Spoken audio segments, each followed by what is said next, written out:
தன்னோட காலேஜ்ல முதல் நாள் அவ சீட்ல தனியா உட்காந்து அவளோட டிஃபனை சாப்பிட்டுட்டு இருந்தா. காலேஜ் பிரின்சிபலோட பொண்ணு நைனா தன்னோட 2 ஃப்ரெண்ட்ஸுங்களை கூட்டிக்கிட்டு ரியா கிட்ட வந்தா. நைனா ஒரு மோசமான பொண்ணு. அப்புறம் கிளாஸ்ல இருக்கிறவங்க எல்லாரும் அவளை பார்த்து பயப்படுவாங்க. ஏய், நீ என்ன கிளாஸ்க்கு புதுசா? ஆமா, இன்னைக்கு எனக்கு ஃபர்ஸ்ட் டே. டிஃபன்ல என்ன கொண்டு வந்திருக்க? மேகி. நைனா அவளோட டிஃபனை எடுத்து சாப்பிட ஆரம்பிச்சிட்டா. பாதி டிஃபனை சாப்பிட்டு முடிச்சிட்டு அவ என்ன சொன்னான்னா, உங்க அம்மா பிரியாணி கடை வச்சிருக்காங்கல்ல, மேகியே இவ்வளவு கேவலமா பண்ணிருக்காங்க, பிரியாணி எவ்வளவு கேவலமா பண்ணிருப்பாங்க. ரியா நைனா தன்னோட அம்மாவை பத்தி இப்படி சொன்னதை கேட்டு பிடிக்கவே இல்லை. அப்புறம் அவ நைனாவுக்கு பதில் சொன்னா, டிஃபன்ல இருக்கத பாதிய சாப்பிட்டுட்ட, இப்ப சொல்ற எங்க அம்மா சமைச்சது சரியில்லைன்னு. மற்றவங்களோட அம்மாவை பத்தி இப்படி பேசுறது கொஞ்சம் கூட நல்லா இல்ல, சொல்லிட்டேன். இன்னைக்கு புதுசா வந்த பொண்ணு நைனாவை எதிர்த்து பேசியிருக்கா. அத அவளால தாங்கிக்க முடியல. அப்புறம் அவங்க 2 பேருக்குள்ள வாக்குவாதம் முத்திடுச்சு. நைனா ரியாவை பிடிச்சு தள்ளி விட்டுட்டா. ரியாவோட உடம்புல சில காயங்கள் ஏற்பட்டுச்சு. அன்னைக்கு வீட்டுக்கு போனதுமே ரியாவோட அம்மா அவ உடம்புல இருந்த காயத்தை பார்த்துட்டு கேட்டாங்க. அப்புறம் அவங்க கிட்ட ரியா எல்லாத்தையும் சொன்னா. நான் நாளைக்கே வந்து உன் பிரின்சிபல் கிட்ட பேசுறேன். அவ பிரின்சிபலோட பொண்ணா இருக்கட்டும், அதுக்காக அவ இஷ்டத்துக்கு என்ன வேணாலும் பண்ணலாமா? மறுநாள் காலையில ரியாவும் ரியாவோட அம்மாவும் பிரின்சிபலை பார்க்க போனாங்க.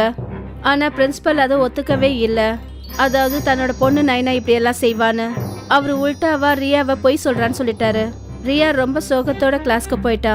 அப்புறம் அவளோட அம்மா அவளோட கடைக்கு போயிட்டாங்க. இன்னைக்கு மறுபடியும் அந்த பொண்ணு ஏதாவது வம்பு பண்ணாளா? ஆமாம்மா, நான் டிஃபன் சாப்பிட உட்காந்தேனா என் டிஃபனை பத்தி எல்லார்கிட்டையும் என்னென்னமோ குறை சொல்லிட்டு இருந்தா. எல்லாரும் என்னை பார்த்து சிரிச்சிட்டு இருந்தாங்க. கவலைப்படாத, நாளைக்கு உங்க கிளாஸ்ல இருக்க எல்லாருக்கும் சூப்பரா பிரியாணி செஞ்சு தரேன். ரியாவும் அவளோட அம்மாவும் ஒருத்தர் பார்த்து சிரிச்சுக்கிட்டாங்க. அவங்க சிரிப்புல ஒரு ரகசியம் புதைஞ்சிருந்தது, ஒரு மாய ரகசியம். மறுநாள் ரியா கிளாஸ்க்கு போன உடனே அவ பேக்ல இருந்து பிரியாணி வாசனை வந்துச்சு. அவகிட்ட எல்லா ஸ்டூடெண்ட்ஸும் கேட்டாங்க, என்ன சூப்பரான வாசனை, யாரோட பேக்ல இருந்து வருது? ஆமா ஆமா, இன்னைக்கு எல்லாரும் பிரியாணி சாப்பிடலாம். எங்க அம்மா நம்ம எல்லாருக்கும் சேர்த்து பிரியாணி செஞ்சு கொடுத்துருக்காங்க. லஞ்ச் பிரேக்ல எல்லா ஸ்டூடெண்ட்ஸும் ரியா முன்னாடி லைன்ல நின்னுட்டு இருந்தாங்க. மொத்த கிளாஸும் ரியா அம்மா கையால செஞ்ச அந்த பிரியாணிய ரொம்பவும் சுவைச்சு சாப்பிட்டாங்க. இப்ப நடக்கிறத பாரு, பிரியாணி சாப்பிட்டுட்டாங்க. இப்ப பிரியாணியோட மேஜிக் டைம். லஞ்ச் பிரேக்குக்கு அப்புறமா எல்லா ஸ்டூடெண்ட்ஸும் கிளாஸ்ல உட்கார்ந்துருந்தாங்க. நைனா திடீர்னு பெஞ்ச் மேல ஏறி குரங்கு மாதிரி குதிச்சிட்டு இருந்தா. நைனாவும் அவளோட ஃப்ரெண்ட்ஸும் யாரெல்லாம் ரியாவை கிண்டல் பண்ணாங்களோ எல்லாரும் அவங்க பெஞ்ச் மேல ஏறி குரங்குங்க மாதிரி குதிச்சிட்டு இருந்ததுங்க. நீங்க 3 பேரும் என்ன பண்றீங்க? இப்பவே கீழே இறங்குங்க. Get out from my class. இப்பவே வெளியில போங்க. மொத்த கிளாஸும், அதாவது நைனாவையும் அவளோட ஃப்ரெண்ட்ஸும் பார்த்து சிரிச்சாங்க. நைனாவை அன்னைக்கு வீட்டுக்கு அனுப்பிட்டாங்க. மறுநாள் வெக்கப்பட்டுக்கிட்டு நைனா யார் முகத்திலையும் முழிக்க முடியாம இருந்தா. அவளுக்கு ரியா மேல பயங்கர கோவம். இப்ப அதுக்கு அவ பதிலடி கொடுக்கணும்னு நினைச்சிட்டு இருந்தா. இந்த ரியாவை நான் சும்மா விட மாட்டேன். இன்னைக்கு அவளுக்கு ஒரு வழி பண்றேன். அவளை நான் இந்த கிளாஸை விட்டு துரத்தல, என் பேரை நான் மாத்தி வச்சுக்கிறேன். சில நாட்களுக்கு அப்புறம் நைனா ரியாவுக்கு ஃபோன் பண்ணா. ஹலோ ரியா, நாளைக்கு நீ காலேஜுக்கு வருவியா? நாளைக்கு நான் வருவேன். ஏன்? அது என்னன்னா, உங்க அம்மா கையால செஞ்ச பிரியாணி சாப்பிடணும்னு ஆசையா இருக்கு. அன்னைக்கு அவ்வளோ டேஸ்டா இருந்துச்சு. நான் வேணா உனக்கு அதுக்கான பணத்தை கொடுத்துட்றேன். கொஞ்சம் நிறைய எடுத்துட்டு வா. எங்க அப்பாவுக்கும் கொடுக்கணும்னு ஆசைப்படுறேன். நிச்சயமா, கண்டிப்பா கொண்டு வரேன். நாளைக்கு நான் டிஃபன்ல உனக்கும் அப்புறம் சாருக்கும் சேர்த்து பிரியாணி கொண்டு வந்துடுறேன். ரியாவுக்கும் அவளோட அம்மாவுக்கும் ஏதோ ஒரு சந்தேகம் ஏற்பட்டுச்சு. அதனால ரியாவோட அம்மா மறுபடியும் அவங்களோட மாய பிரியாணியை செஞ்சாங்க. அந்த பிரியாணியை ரியா கிட்ட கொடுத்து காலேஜுக்கு அனுப்பினாங்க. வந்துட்டியா? உனக்காக எவ்வளவு நேரமா காத்துட்டு இருக்க தெரியுமா? வா, போய் அப்பாக்கு கொடுத்துட்டு வரலாம். அது பிரின்சிபல் சார் இப்போ மீட்டிங்ல இருப்பாரே. இந்த சூப்பரான பிரியாணியை சாப்பிட்டாருன்னா அவரே மீட்டிங்கை கேன்சல் பண்ணிடுவாரு. நீ உன் கையால அவருக்கு பிரியாணி கொடு. அப்பதான் என் அப்பாவும் உன் பிரியாணியில இருக்கிற மேஜிக்கை தெரிஞ்சுப்பாரு. போ, அவரை போய் வெளியில கூட்டிட்டு வா. பிரின்சிபலை கூப்பிடுறதுக்காக அவரோட கேபினுக்கு ரியா போனா. நைனா அந்த வாய்ப்பை பயன்படுத்திக்கிட்டு அவங்க அப்பாவுக்கு கொடுக்குற பிரியாணியில வயிற்று கலக்கிற மாத்திரையும் கலந்துட்டா. அப்புறம் பிரின்சிபல் நைனாவையும் உள்ள வர சொன்னாரு. என்னம்மா ஆச்சு நைனா? நான் ஒரு இம்பார்ட்டன்ட் மீட்டிங்ல இருக்கேன்னு உனக்கு தெரியும்ல? தெரியும்ப்பா, ஆனா நீங்க இந்த பிரியாணிய கொஞ்சமா சாப்பிட்டு பாருங்களேன், அப்புறம் உங்களுக்கு எல்லாமே புரிஞ்சிடும். பிரியாணி சூப்பரா இருக்கு. நான் கூட சாப்பிட்டு பார்த்தேன். எனக்கு என்ன ஆசைன்னா நீங்களும் ரியாம்மா கையில செஞ்ச பிரியாணிய சாப்பிடணும்னு. பிரின்சிபல் அந்த பிரியாணியை சாப்பிட்டாரு, ரொம்ப சந்தோஷப்பட்டாரு. பிரின்சிபல் ரொம்ப சுவைச்சு அந்த பிரியாணியை சாப்பிட்டாரு. நைனா காத்துக்கிட்டு இருந்தா, ஏதாவது ஏடா கூட நடக்கும்னு நினைச்சா. ஆனா அவளோட அப்பா ரொம்ப சந்தோஷமா பிரியாணி சாப்பிட்டுட்டு இருந்தாரு. வாவ் கண்ணா, இந்த பிரியாணி உண்மையிலேயே ரொம்ப சுவையா இருக்கு. வாவ் ரியா, என் சார்புல உங்க அம்மாவுக்கு நான் தேங்க்ஸ் சொன்னேன்னு சொல்லு. அப்பா, உங்களுக்கு எதுவும் ஆகலையா? நான் இந்த பிரியாணிக்கு அடிமை ஆயிட்டேன், அவ்வளவுதான் சொல்ல முடியும். ஏன்னா இந்த மாதிரி ஒரு பிரியாணியை நான் இது வரைக்கும் சாப்பிட்டதே இல்லை. இந்தாம்மா, நீயும் சாப்பிடு. வா வா வா. நைனா வேண்டான்னு சொல்லியும் கேட்காம பிரின்சிபல் அவளை கட்டாயப்படுத்தி 2 ஸ்பூன் பிரியாணி ஊட்டி விட்டாரு. இப்போ நைனாவோட வயிறு கலக்க ஆரம்பிச்சிடுச்சு. அப்புறம் அவ குரங்கு மாதிரி துடிக்க ஆரம்பிச்சா. அட கடவுளே, எனக்கு ஏன் இப்படி ஆகுது? அது உங்களுக்கு தானே ஆகணும். ஆ, ஆ, ஆ, ஆ. நீ என்னம்மா சொல்ற? நைனா அங்கிருந்து டாய்லெட்டுக்கு ஓடினா. திரும்பவும் வந்து மறுபடியும் குரங்கு மாதிரி அப்படி இப்படி நெளிஞ்சு என்னென்னமோ பேச ஆரம்பிச்சா. வயித்த கலக்கிற டேப்லெட்டை நான் உங்களுக்கு தானே போட்டு கொடுத்தேன், ஆனா அது ஏன் எனக்கு வேலை செய்யுது? உங்க மீட்டிங்கை கெடுக்கணும்னு நினைச்சேன், ஆனா எனக்கு என்னடானா, ஆனா எனக்கு என் வயிறெல்லாம் கலக்குது. ஆ, ஆ, ஆ, ஆ. நைனா டாய்லெட்குள்ள உள்ளேயும் வெளியும் போயிட்டு வரதுக்குள்ள எல்லா உண்மைகளையும் அவ வாயால உளறிட்டா. நீங்க பிரின்சிபல்ன்றதுனால நான் எனக்கு அது சாதகமா பயன்படுத்திக்கிட்டேன். ஆ, உங்க பொண்ணு எவ்வளவு பெரிய மோசக்காரின்னு உங்களுக்கு தெரியாது. ஆ, ஆ. நைனா அந்த மாய பிரியாணியோட சக்தினால அவ வாயால எல்லா உண்மையும் உளறினா. பிரியாணில இருந்து அவ செஞ்ச தப்பு எல்லாத்தையும் உளறினா. இத கேட்டதும் பிரின்சிபலுக்கு கோபம் வந்துடுச்சு. அப்புறம் நைனாவை பார்த்து கத்த ஆரம்பிச்சாரு. பிரின்சிபல் ரியா கிட்ட மன்னிப்பு கேட்டுட்டு அவளை கிளாஸ்க்கு போக சொல்லி சொன்னாரு. ரியா சிரிச்சுக்கிட்டே அவளோட கிளாஸ்க்குள்ள வந்தா. ஆனா பிரின்சிபல் அவரோட பொண்ணுக்கு கிளாஸ் எடுக்க ஆரம்பிச்சிட்டாரு.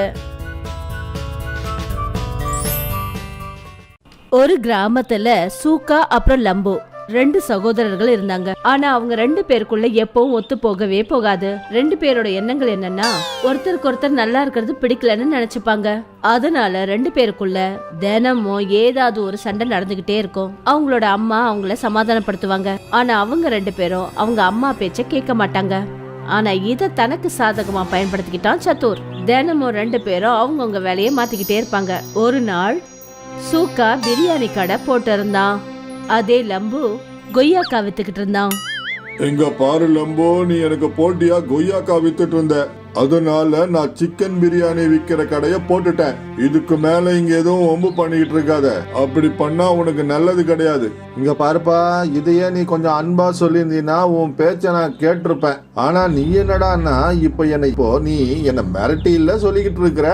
இப்ப பாரு, நாளையில இருந்து நானும் சிக்கன் பிரியாணி விற்க போறேன். ஆனா இந்த முறை நான் உன் தொழிலை கெடுத்தே தீருவேன். சரி, பார்க்கலாம் நாம 2 பேர்ல யாரு ஜெயிக்கிறாங்கன்னு. 2 பேரும் ஏட்டிக்கு போட்டியா பேசிட்டு இருந்தாங்க. அப்பதான் சத்துர் அந்த இடத்துக்கு வந்தான். என்னப்பா இது காலங்காத்தால சண்டை போட்டுக்கிட்டு இருக்கிறீங்க? அப்புறம் சுகா, நீனா இன்னைக்கு பிரியாணி கடை போட்டிருக்க, அதுவும் சிக்கன். அடடா, ஒரு பிளேட் கூட சாப்பிட்டு பாக்குறேன் எப்படி பண்ணிருக்கேன்னு. அண்ணா, இந்த கடை உங்க கடை மாதிரி எவ்வளவு வேணுமோ சாப்பிடுங்க. சத்தூர் பணம் கொடுக்காமலேயே நல்ல பிரியாணி சாப்பிட்டான். அவன் சூக்காவோட பிரியாணிய பாராட்டிக்கிட்டு இருந்தான்.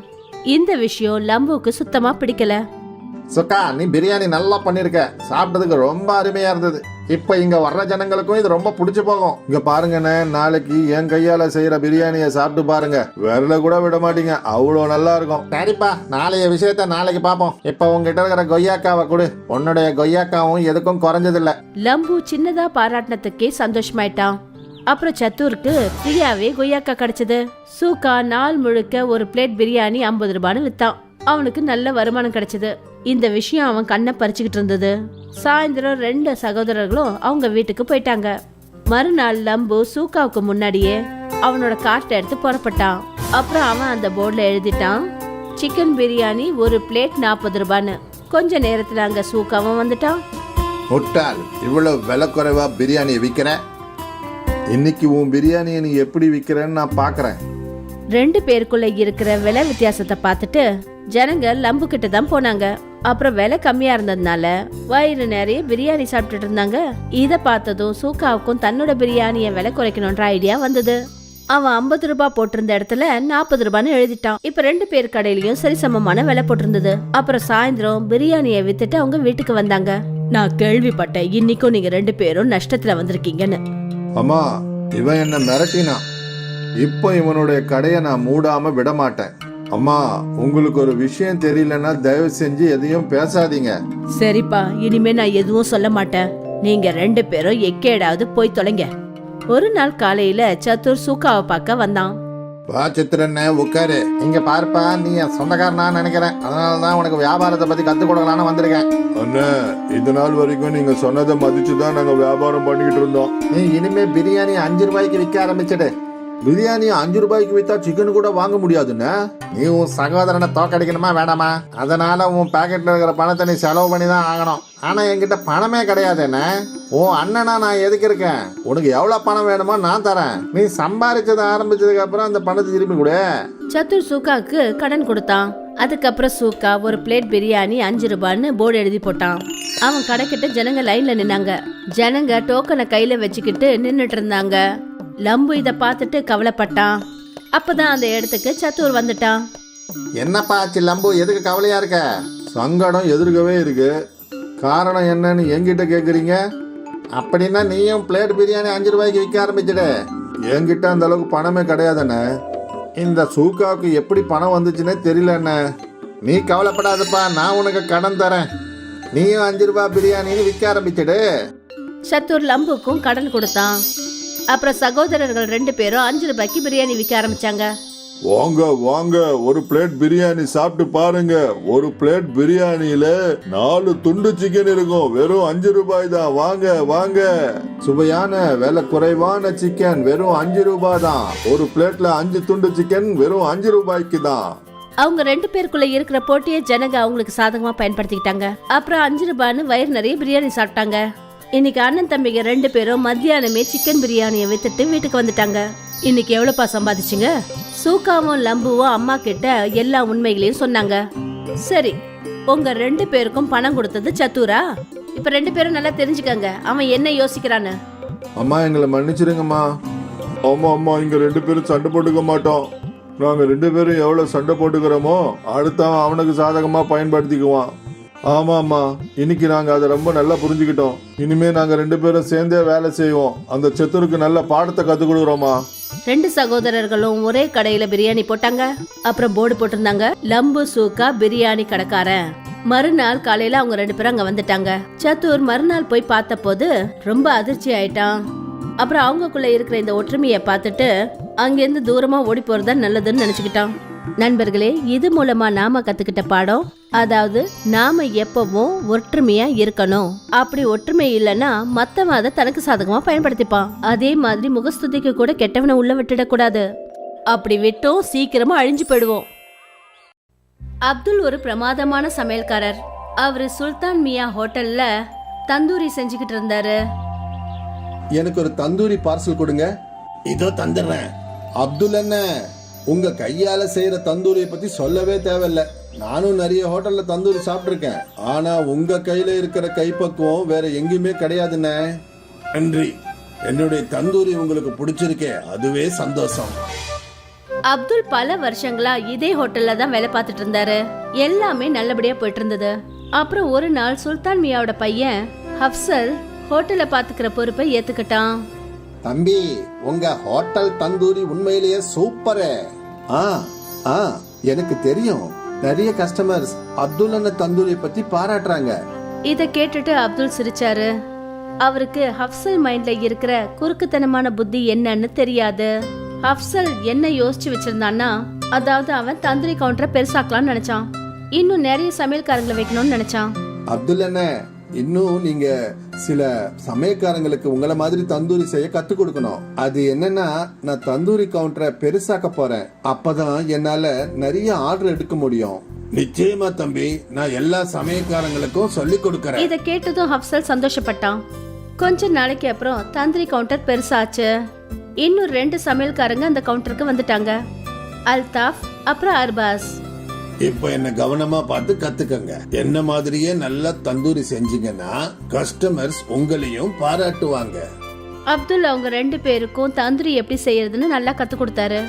கொஞ்ச நாள்லயே அவங்க 2 பேரும் அப்துல் மாதிரி தந்தூரி செய்ய கத்துக்கிட்டாங்க. எனக்கு நம்பிக்கை இருக்கு, பகல்ல இந்த ஹோட்டல் 2 மடங்கும் ராத்திரியில 4 மடங்கு வியாபாரம் நடக்கும். உங்க வாக்கு நிறைவேறட்டும் அப்துல் அண்ணே.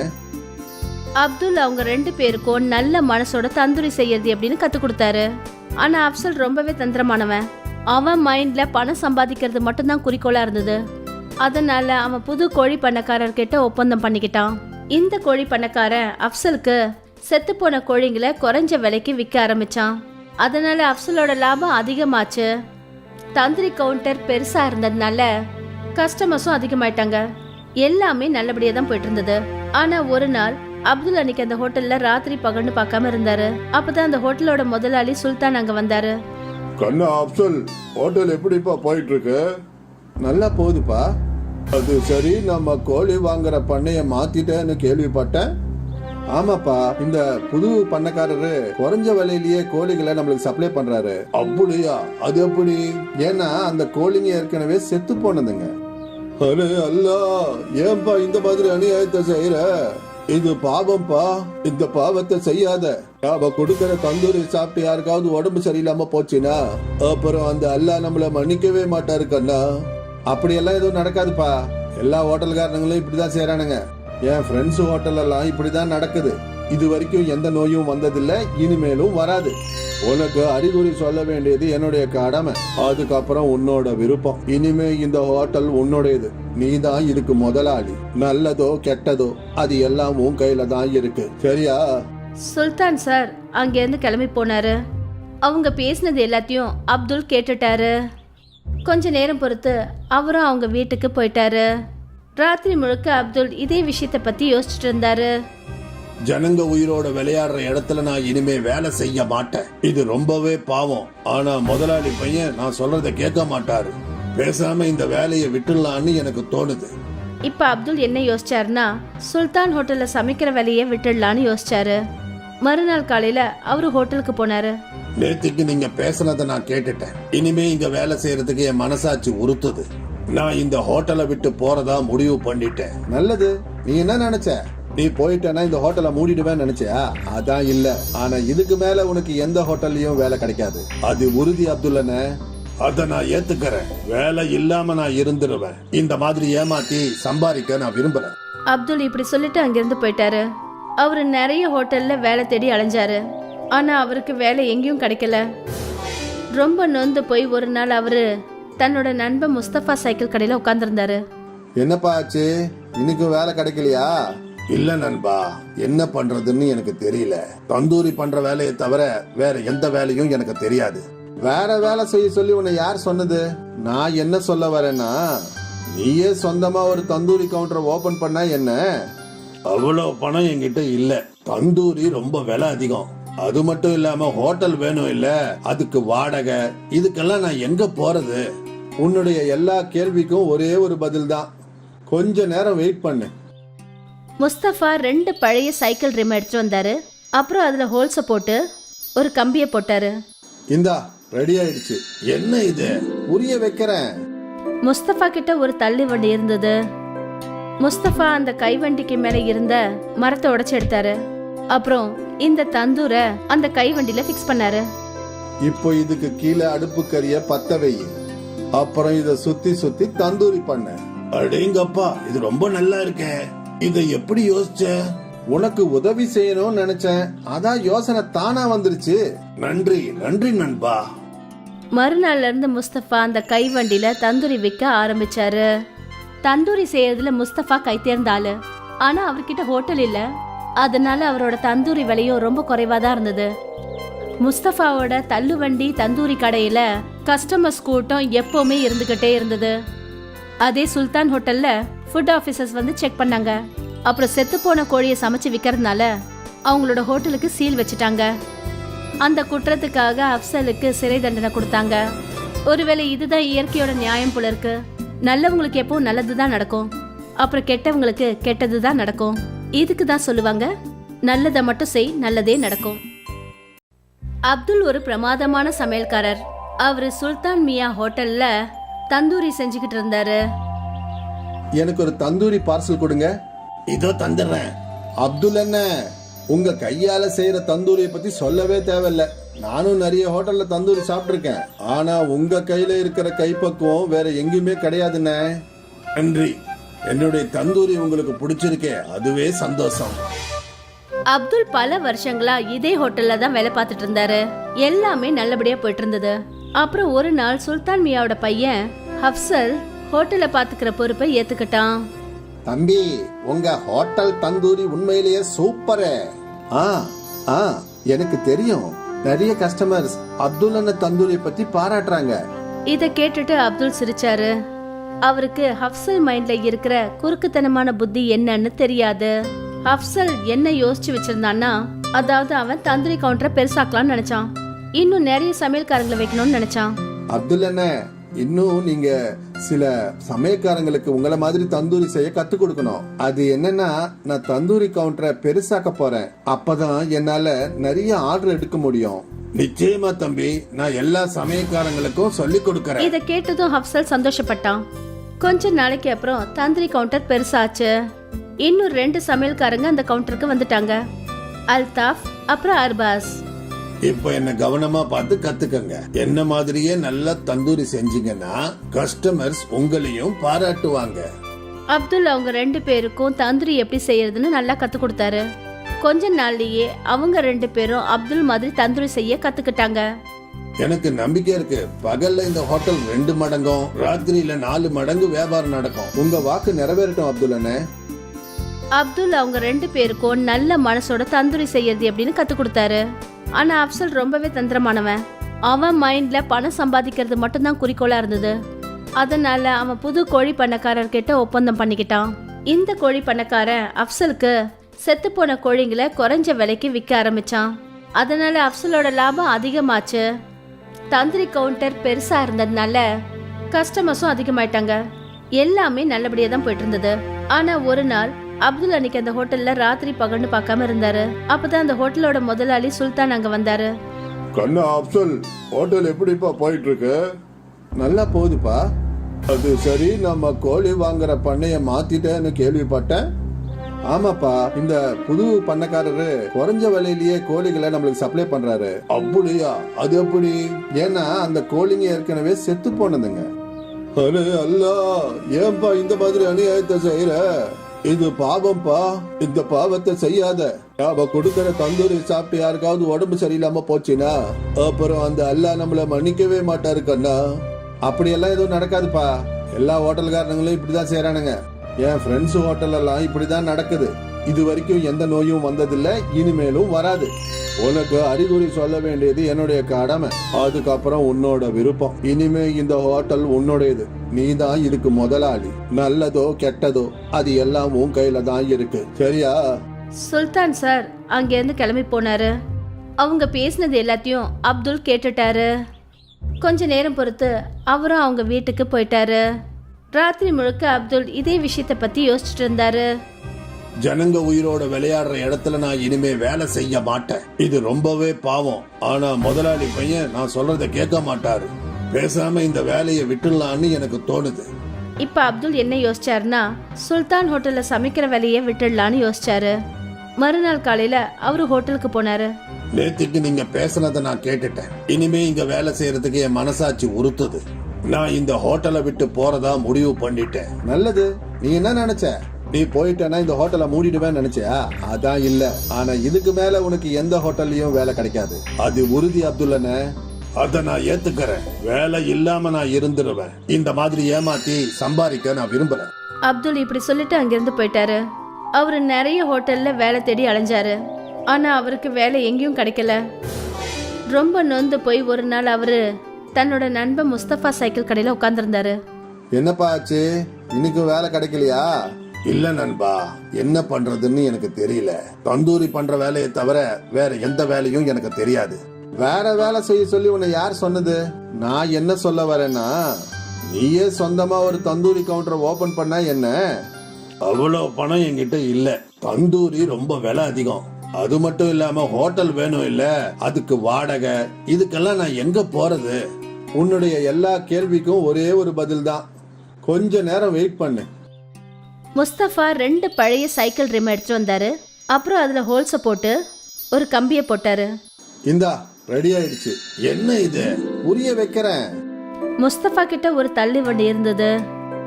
முஸ்தபா அந்த கைவண்டிக்கு மேல இருந்த மரத்தை உடைச்சு எடுத்தாரு. அப்புறம் இந்த தந்தூரை அந்த கைவண்டியில ஃபிக்ஸ் பண்ணாரு.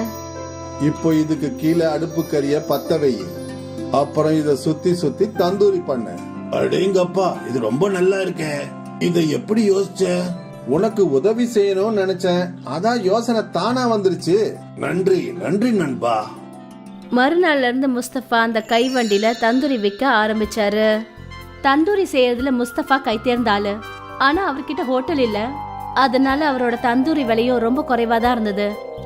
முஸ்தபாவோட தள்ளுவண்டி தந்தூரி கடையில கஸ்டமர்ஸ் கூட்டம் எப்பவுமே இருந்துகிட்டே இருந்தது. அதே சுல்தான் ஹோட்டல்ல ஃபுட் ஆபீசர்ஸ் வந்து செக் பண்ணாங்க.